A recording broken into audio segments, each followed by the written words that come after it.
Rewmi 24. Bismillah dal leen ak jàmm ci xibaar samedi 9 décembre mu mel ne rek maam Cheikh Fall mi di maaraab boo xamante ne rek ñu bari ci askan bi dañ koy siif bu baax a baax rek ngir ay révélation yoo xamante ne rek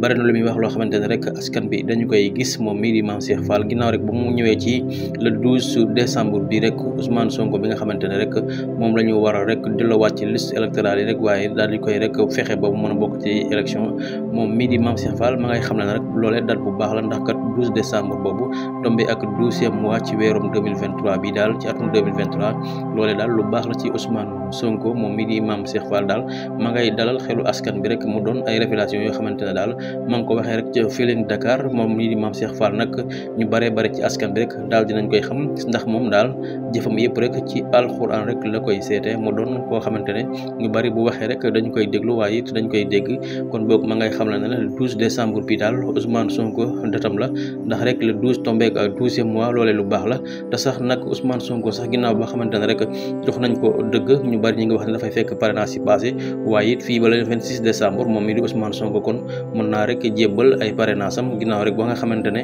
ñu bari fi mu toll nii kay ñi ngi am yaakaar bu baax a baax rek ne kii di Ousmane Sonko dina présenté kon daal maam Cheikh Fall ma nga yëkkati ne date bii rek ñu jàpp ngir fas yéene ko waat atte Ousmane Sonko date bu baax la ndax kat 12 la waaye it tombé ak 12e mois mu doon loo xamante ne lu baax a baax la ci ki nga xamante ne mooy président Ousmane Sonko.